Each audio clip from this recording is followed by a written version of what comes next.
দোয়া মাহফিলে আসলে টেবিল চেয়ারের আয়োজন করা ঠিক হয়নি। এই ঘোড়াছড়া ৬ নম্বর ওয়ার্ডে আমরা দোয়া মাহফিলে উপস্থিত হয়েছি। দোয়া মাহফিলে আমাদের টেবিল চেয়ারের দরকার ছিল না।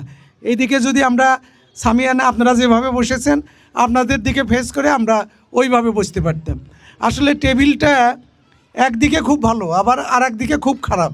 টেবিলের ওই পারে যারা আমরা থাকি তারা নিজেদেরকে বড় মনে করি। এই আপনাদের সাথে আমাদের দূরত্বর সৃষ্টি হলো এই টেবিল। আসলে দূরত্ব থাকা ঠিক না, দূরত্ব সব জায়গায় দূরত্ব থাকা ঠিক না। তা আমি আজকে আমাদের গণতন্ত্রের মা, আমাদের দেশনেত্রী, 3 বারের প্রধানমন্ত্রী এবং উনি সকলের মা, মার আসনে বসেছেন। আজকে উনি আমাদের মাঝে চলে গেছেন। ওনার জন্য আমরা দোয়া মাহফিলের আয়োজন করেছি। আল্লাহর কাছে নেক দিলে আমরা দোয়া করব, আল্লাহ তাকে বেহেশত নসিব করুক। ওনার জীবনটা খুবই কষ্টের জীবন। উনি 36 বছর বয়সে বিধবার শাড়ি পরেছেন। যে 36 বছর বয়সে আজকে আমাদের মা বোনেরা অন্ততপক্ষে সুখের সংসার করে, আর উনি 36 বছর বয়সে বিধবা হয়েছেন, এটা ওনার জন্য কত কষ্টের আজকে যারা মা বোনেরা আছেন তারা ভালো বুঝবেন। শুধু তাই না, উনি এই বিধবা হয়ে এক সময়ে আমাদের দেশ যখন আপনার হলো যে একেবারে চরম দুর্যোগপূর্ণ অবস্থার মধ্যে গেল, যখন দেশে এই স্বাধীনতা যুদ্ধের কোনো অবস্থান নাই, কেউ নেতৃত্ব দিল না, তখন এই আমাদের নেতা, আমাদের জিয়াউর রহমান মরহুম নেতা, উনি স্বাধীনতার ঘোষণা দিলেন। ওনার ঘোষণার মধ্য দিয়ে স্বাধীনতার পথ শুরু হলো এবং ওনার সরাসরি আপনার প্রত্যক্ষ অবস্থানের মাধ্যমে উনি বাংলাদেশে 10 মাসের সময়ে ওনার নেতৃত্বে স্বাধীনতা অর্জন হলো। শুধু ওনার নেতৃত্বে না, আমাদের বাংলাদেশের অন্যান্য মুক্তিযোদ্ধা, কিন্তু সবের মূলে হলো উনি। আবার উনি সেনাবাহিনীতে ফিরে গেলেন। এই 2 বছরের মাথায় দেশ আবার ক্রান্তিকালে চলে গেল। তখনও উনি নেতৃত্ব দিলেন। উনি নেতৃত্ব দিয়ে এই দেশকে এই সুসংগঠিত করার জন্য, দেশকে অতল গহ্বর থেকে ফিরে আনার জন্য ওনার নেতৃত্বে দেশ উন্নয়নের চরম শিখরে চলে গেল।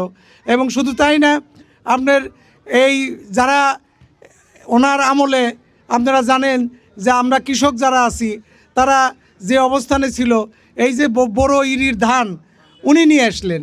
উনি দেশে রেমিটেন্স বাড়ানোর জন্য উনি বেকার যুবকদেরকে বিদেশে পাঠাইলেন। দেশের যত উন্নয়ন ওনার আমলেই হলো। তারপরে ওনাকে একদল কুচক্রী সেনাবাহিনীরা তাকে মৃত্যুর মুখে নিয়ে গেল। এবং উনি এত ভালো মানুষ ছিলেন, ভালো মানুষ থাকার কারণে আজকে ওই সময় ওনার যে জানাজা হলো স্মরণকালের ইতিহাসে সর্বোচ্চ জানাজা, এবং সবাই তার জন্য দোয়া করলো। আবার দেশ যখন ওনার অ্যাবসেন্সে খারাপ অবস্থানে চলে গেল, তখন আমাদের নেত্রী, আমাদের এই প্রিয় নেত্রী, আমাদের প্রিয় মা দেশের হাল ধরলেন এবং দেশকে সুসংগঠিত করলেন, দেশকে আপনার এই অবস্থান ফিরে নিয়ে আসলেন। ওনার ত্যাগের কারণে আজকে এই দেশের অবস্থান ওই সময়ের চাইতে আরও ভালো অবস্থানে নিয়ে গেলেন। আবার 111-এর সরকার আসলো। 111-এর সরকার এসে ওনাকে কারারুদ্ধ করলো এবং ওনাকে সহ আর এক নেত্রীকে ওনারা আলটিমেটাম দিলেন যে আপনারা মুসলিকে দিয়ে দেশ থেকে চলে গেলেন। এক নেত্রী ঠিকই গেল, কিন্তু আমাদের ম্যাডাম, আমাদের গণতন্ত্র মা, উনি দেশ ছেড়ে গেলেন না, উনি দেশেই থাকলেন। পরবর্তীতে উনি আবার ক্ষমতা পেলেন এবং আপনাদের ভালোবাসা দেওয়ার কারণে উনি আবার হাল ধরলেন।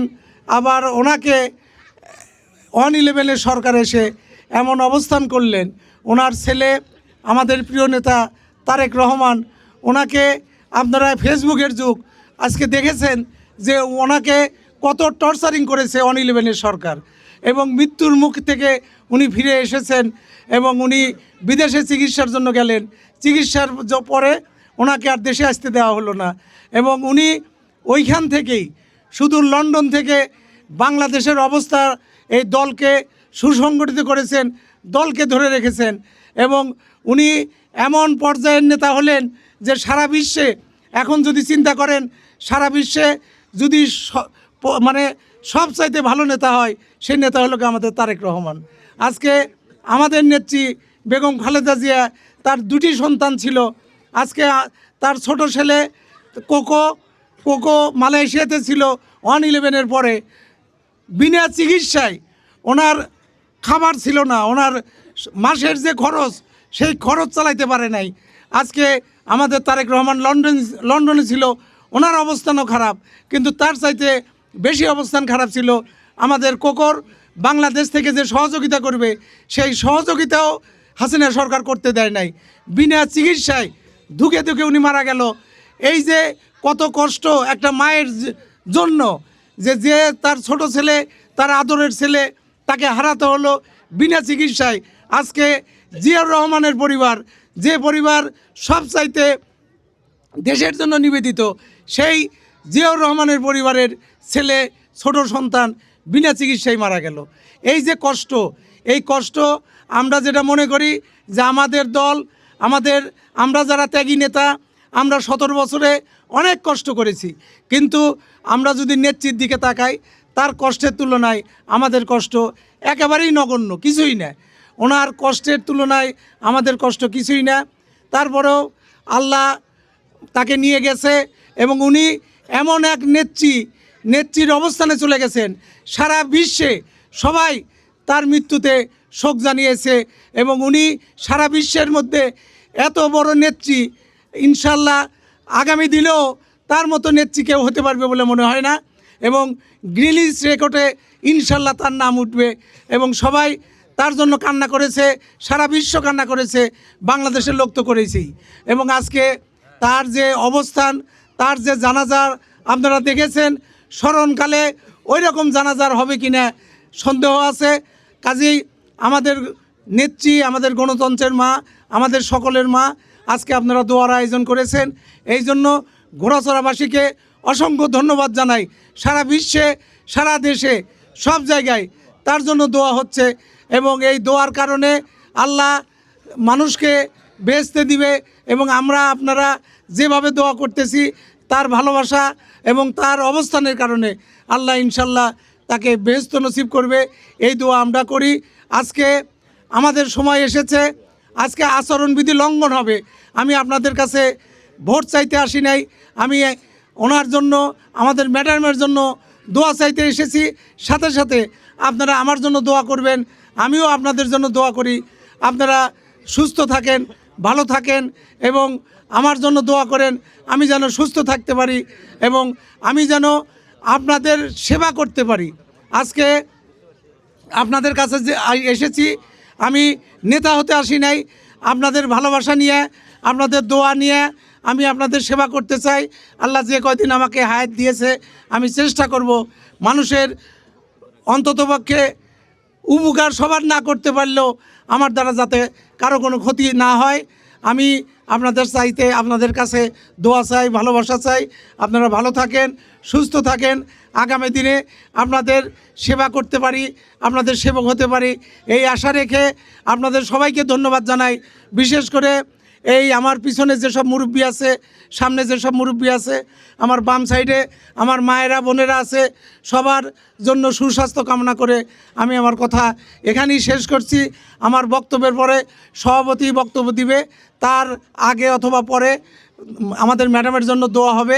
আমরা প্রাণ খুলে সবার জন্য দোয়া করি। সবাই ভালো থাকেন। আসসালামু আলাইকুম ওয়া রাহমাতুল্লাহি ওয়া বারাকাতুহু আজমাইন।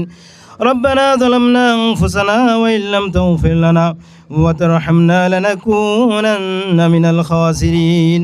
আয় রব্বে করিম, ইয়া আল্লাহ, আমি গুনাহগার বান্দা, গুনাহগার হাত দুইখানা আপনার দরবারে উত্তোলন করেছি মাওলা। ইয়া আল্লাহ, মাগরিবের পূর্ব মুহূর্তের সময়, দোয়া কবুলের সময়, ইয়া আল্লাহ দরবারে আমরা সূরা ফাতিহা, সূরা ইখলাস তেলাওয়াত করেছি মাওলা। ভুল ভ্রান্তিকে ক্ষমা করে দিয়ে, ইয়া আল্লাহ, এর সবকে লক্ষ কোটি গুণে বৃদ্ধি করে দিয়ে আপনার দরবারে কবুল আর মঞ্জুর করে নেন আল্লাহ। আয় রব্বে করিম, ইয়া আল্লাহ, পুরা পৃথিবীকে যেই মানুষটার উসিলা করে, ইয়া আল্লাহ, পুরা দুনিয়াকে আপনি বানাইছেন, সর্বপ্রথম এক অংশ সব সেই নবী পাকের রওজা মোবারকে সোনার মদিনায়, ইয়া আল্লাহ, হাদিয়া পৌঁছায় দেন মাওলা। আয় রব্বে করিম, এই অনুযায়ী সব বাবা আদম আলাইহিসসালাম থেকে নিয়ে অদ্য মনাজাত পর্যন্ত যত মোমেন মোমেনাত আপনি কবরে শাহিদ করেছেন মাওলা, ইয়া আল্লাহ সবার কবরের মধ্যে হাদিয়াগুলি পৌঁছায় দেন মাওলা। ইয়া আল্লাহ বিশেষ করে, ইয়া আল্লাহ খাস করে মেহেরবানি করে, ইয়া আল্লাহ যেই ব্যক্তিদের উদ্দেশ্য করে, যেই পরিবারের উদ্দেশ্য করে আজকের দুয়ার অনুষ্ঠান করা হয়েছে মাওলা, ইয়া আল্লাহ এই বাংলাদেশকে যিনি ইয়া আল্লাহ স্বাধীন হিসাবে ঘোষণা দিয়েছেন মাওলা, ইয়া আল্লাহ আপনার দেশেও তার সুনাম আছে মাওলা, আপনার নবীর দেশে তার সুনাম আছে। মদিনার ভিতরে ইয়া আল্লাহ একটা গাছ এখনও তাজা আছে, যেই গাছের নাম জিয়া গাছ হিসাবে সবাই চেনে মাওলা। ইয়া আল্লাহ যেহেতু আপনি আপনার বান্দারকে মাফ করে দেওয়ার জন্য বিভিন্ন উসিলা খোঁজেন, ইয়া আল্লাহ আপনার বান্দাকে ইয়া আল্লাহ সেই গাছের উসিলা করে আপনার যেহেতু প্রিয় নবীর দেশে প্রিয় বন্ধুর দেশে সেই গাছকে রোপণ করেছে, সেই উসিলা করে আপনার বন্ধুর উসিলা করে ইয়া আল্লাহ আমাদের ইয়া আল্লাহ এই বাংলাদেশের স্বাধীনতার ঘোষক জিয়াউর রহমান সাহেব কি আল্লাহ আপনি মাফ করে দেন মাওলা। ইয়া আল্লাহ ওনার সাথে আরও যারা শহীদ হয়েছে, শাহাদত বর্ণনা করেছে, ইয়া আল্লাহ মাওলা, ইয়া আল্লাহ নবীর সাথে যারা শাহাদত বরণ করেছে তাদের সাথে ওনাদের জান্নাত নসিব করেন মাওলা। আয় রব্বে কারিম ইয়া আল্লাহ আজকের যে অনুষ্ঠান যার উসিলা করে বেগম ইয়া আল্লাহ খালেদা জিয়া, ইয়া আল্লাহ সবার অন্তরে তার ইয়া আল্লাহ মোহাব্বত লুকায়িত রয়েছে মাওলা। ইয়া আল্লাহ এমন একজন নেত্রী ছিলেন মাওলা, ইয়া আল্লাহ সবাই জানে, এটা আমার প্রকাশ করা লাগবে না, সবার অন্তরে তার দয়া মোহাব্বত সবার কাছেই আছে। ইয়া আল্লাহ তাই আপনি ইয়া আল্লাহ তাকে আপনি মাফ করে দেন মাওলা, তাকে আপনি জান্নাতুল ফেরদাউস নসিব করেন মাওলা। ইয়া আল্লাহ আপনার বান্দা মসজিদ মাদ্রাসাকে অনেক মোহাব্বত করেছে মাওলা। আমাদের জানার মধ্যে ইয়া আল্লাহ কোনোদিন মসজিদ মাদ্রাসার বিরোধিতা করে নাই, ইয়া আল্লাহ যতটুকু পেরেছে মসজিদ মাদ্রাসার সহযোগিতা করেছে, সেই উসিলা করে ইয়া আল্লাহ তেনাকে আপনি মাফ করে দেন মাওলা। তেনার জন্য কবরের মধ্যে রাহান ফুলের বিছানা বিছিয়ে দেন। আপনার বান্দির জন্য যেই জান্নাত খান আপনি বাজেট করে রেখেছেন, সেই জান্নাত থেকে কবর পর্যন্ত ইয়া আল্লাহ জান্নাতি হাওয়া চালু করে দেন মাওলা। দুনিয়ার পোড়াগান্দা পোশাক খুলিয়ে আপনার বান্দির জন্য জান্নাতের পোশাকের ব্যবস্থা করে দেন মাওলা। আয় রব্বে কারিম ওনার একটা ছেলে আছে মাওলা, ইয়া আল্লাহ দুনিয়ার ভিতরে ইতিম হিসাবে আপনি রেখে দিয়েছেন মাওলা। ইয়া আল্লাহ যেইভাবে চললে ইয়া আল্লাহ তার জীবন গড়লে আপনি রাজি সন্তুষ্ট, তাকে আপনি সেইভাবে করার তৌফিক দান করেন মাওলা। ইয়া আল্লাহ তাকে আপনি মানুষের মতো মানুষ বানায় দেন মাওলা। ইয়া আল্লাহ মাওলা, ইয়া আল্লাহ তার মনের নেক বাসনাকে আপনি পূরণ করে দেন। ইয়া আল্লাহ আমাদের মধ্যে ইয়া আল্লাহ সবাইকে ইয়া আল্লাহ আপনি তার জন্য ইয়া আল্লাহ সুন্দর ইয়া আল্লাহ দেশ গড়ার ব্যবস্থা করে দেন মাওলা।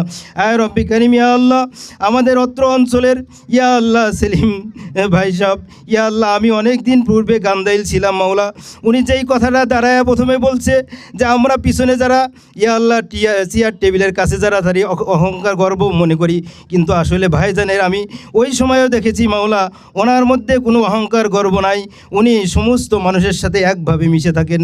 আমি যখন গান্দাইল চাকরি করতাম দেখতাম ওনার ব্যবহার আচার ব্যবহারে সবাই মুগ্ধ, কিন্তু কোনো একটা কারণে সবাই তাকে ইয়া আল্লাহ ভোট দিতে পারে নাই, ইয়া আল্লাহ যে কোনো কারণে তাকে কেউ গ্রহণ করতে পারে নাই ওইভাবে। ইয়া আল্লাহ এই জন্য আপনি তার মনের সেই নেক বাসনাকে আপনি পূরণ করে দেন, তাকে আপনি ইয়া আল্লাহ আমাদের নেতা হিসেবে কবুল করে নেন। আর রব্বে কারিম ওনারকে যতদিন হায়াত দিবেন ইয়া আল্লাহ সুস্থতার সাথে নেক হায়াত বৃদ্ধি করে দিন, ইয়া আল্লাহ সুস্থতার সাথে নেক হায়াত বৃদ্ধি করে দিন, যেন ইয়া আল্লাহ যেন যেভাবে উনি আমাদের সামনে বক্তব্য রাখলেন যে যারা নিচে বসে আছে যারা উপরে বসে আছে সবাই একই সমান, ওইভাবে ওনাকে দেশ গড়ার তৌফিক দিয়েন মাওলা। আয় রব্বি কারিম ইয়া আল্লাহ আমাদের নেতাকে ইয়া আল্লাহ আপনি কবুল আর মঞ্জুর করে নেন মাওলা। ইয়া রব্বি সল্লি ওয়া সাল্লিম দাইমান আবাদান আলা হাবিবিকা খৈরিল খলকি কুল্লিহিম। আয় রব্বি কারিম আখিরি দরখাস্ত মাওলা, শেষ দোয়া মাওলা, ইয়া আল্লাহ যেই নেত্রীর জন্য আমরা আজকে দোয়ার আয়োজনে উপস্থিত হইতে পেরেছি মাওলা, ইয়া আল্লাহ এই নেত্রীকে আপনি মাফ করে দেন মাওলা। ইয়া আল্লাহ ওনার ছেলেকে আপনি মানুষের মতো মানুষ বানায় দেন মাওলা। ইয়া আল্লাহ সুন্দরভাবে যেন যদি ইয়া আল্লাহ আপনি তার জিন্দিগিতে তার নসিবে যদি ভালো রাখেন, সে যেন সুন্দর করে দেশ গড়াইতে পারে তৌফিক দিন মাওলা। ও সাল্লাল্লাহু তাআলা আলা খাইরি খালকিহি মুহাম্মাদিউ ওয়া আলা আলিহি ওয়া আসহাবিহি আজমাইন। আমিন বিরহমাতিকা ইয়া আরহামার রাহিমিন।